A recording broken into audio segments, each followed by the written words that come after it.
El día viernes ustedes han sido testigos de una rueda de prensa que ha dado el señor alcalde, en donde se manifiestan una serie de cuestiones, que están participando personas que no son afectados con la vía, de que se están permitiendo intromisiones de dirigentes barriales que no viven ahí, y una serie de cuestiones sin ningún tipo de asidero, de ninguna forma válidas, que realmente desdibujan la imagen que debe ser un municipio. Pero es que el tema va a afectar a toda la ciudad, no es únicamente a los afectados directos, sino a toda la ciudad. Así es, entonces es un tema de ciudad. Yo, algunas ocasiones que tuve la oportunidad de reunirme con los ciudadanos en el sector, decía, no es una defensa de la vía de ustedes, de sus casas, que al final son los directos afectados de este tema, sino es un tema de defensa de ciudad. Yo decía anteriormente de que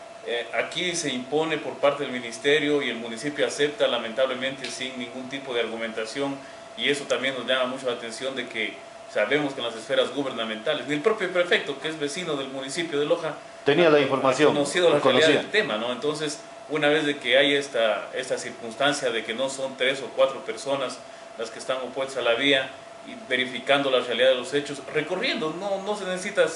tener mucho conocimiento técnico, sino simplemente conocer la ciudad, ir a dar una vuelta por lo que está esta vía y fácilmente nos vamos a dar cuenta. Entonces, esta limitación de información justamente conllevó a que acá se decía una cuestión por parte del alcalde de Loja y en Quito no se decía qué estaba pasando realmente. Entonces, en esas condiciones, al tener una información absolutamente limitada, el ministerio continuaba con su proceso. Yo creo que a partir del día sábado esta visión va a cambiar a través del gobierno con su ministerio respecto a este tema, ya con una versión realmente oficial y conociendo a ciencia cierta lo que viene sucediendo. Y esto conllevó, Pablo, lo que es más grave,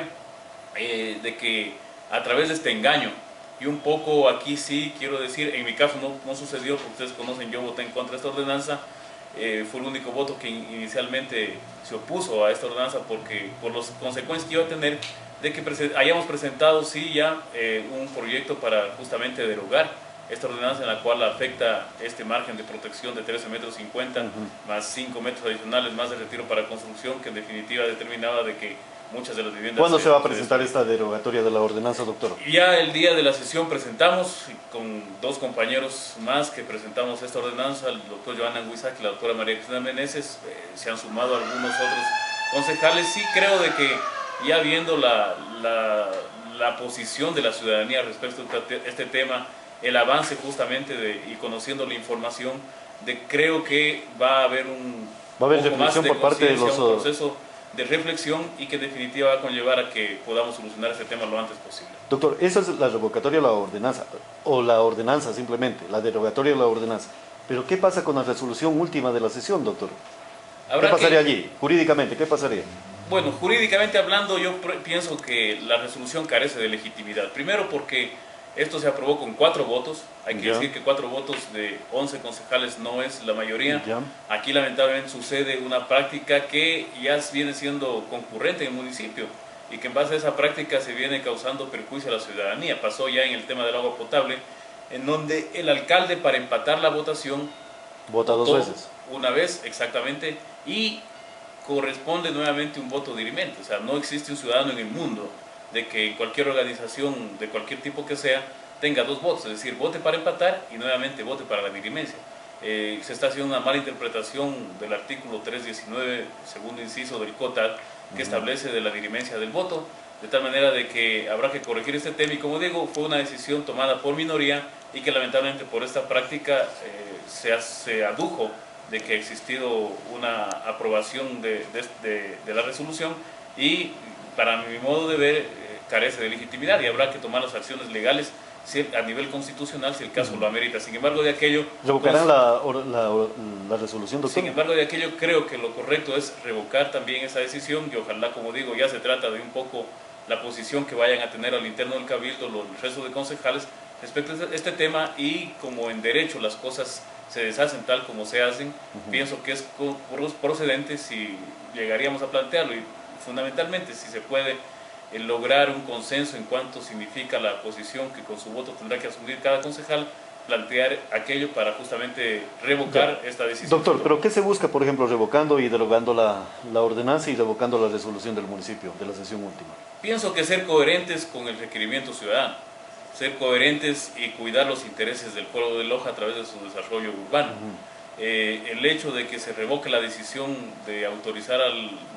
alcalde la suscripción de ese convenio va a ser simplemente coincidente con lo que la ministra de Transporte y Obras Públicas conversó con el prefecto de Loja el día sábado de la semana anterior. Se suspendió la firma del convenio y consecuentemente la decisión del Cabildo, supuestamente esa decisión tomada entre comillas de aprobación de la suscripción del convenio, queda prácticamente en el suelo. O sea, en otras palabras, sí, doctor, en otras palabras, al diálogo con la ministra de Obras Públicas irán en iguales condiciones tanto moradores, autoridades del municipio, como también otros ciudadanos. Sí, yo creo que el hecho de que se haya aceptado que no se suscribe este convenio, cuando el alcalde había anunciado de que ya hoy o máximo mañana se firmaba el mismo, y haber tenido una respuesta de la ministra de que se suspende ese convenio, en definitiva deja a un lado, o bota al traste, como diría nuestro pueblo, la decisión que el Cabildo asumió con esta mayoría un poco sui generis en términos de aprobar la suscripción del convenio. Entonces yo creo que lo más coherente es que si hay esa suspensión,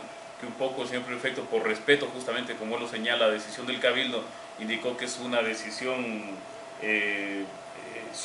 suspensión temporal, pero creo de que esta suspensión tiene que ser definitiva con una resolución absolutamente responsable y seria del Cabildo respecto de la vía, porque en definitiva esta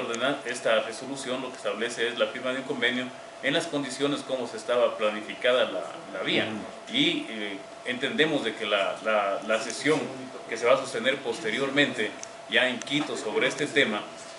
va a determinar de que la vía se construya, si no por otra alternativa, al menos en el lugar que se encuentra, pero en otros de una obra que por lo regular, en forma general, causa satisfacción, causa alegría. Más bien en este tema nos causa una honda preocupación, rechazo, tristeza, lágrimas, y consecuentemente esto es sinónimo de que algo está haciéndose mal. De tal manera de que yo creo de que, como el día sábado también en la noche con alguien conversaba y me decía, la voz del pueblo es la voz de Dios,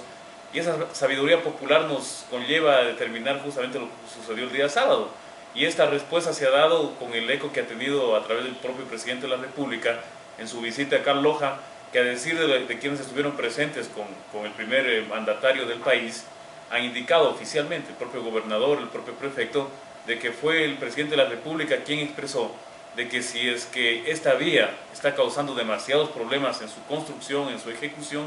se busque una alternativa para que la misma se la realice en otro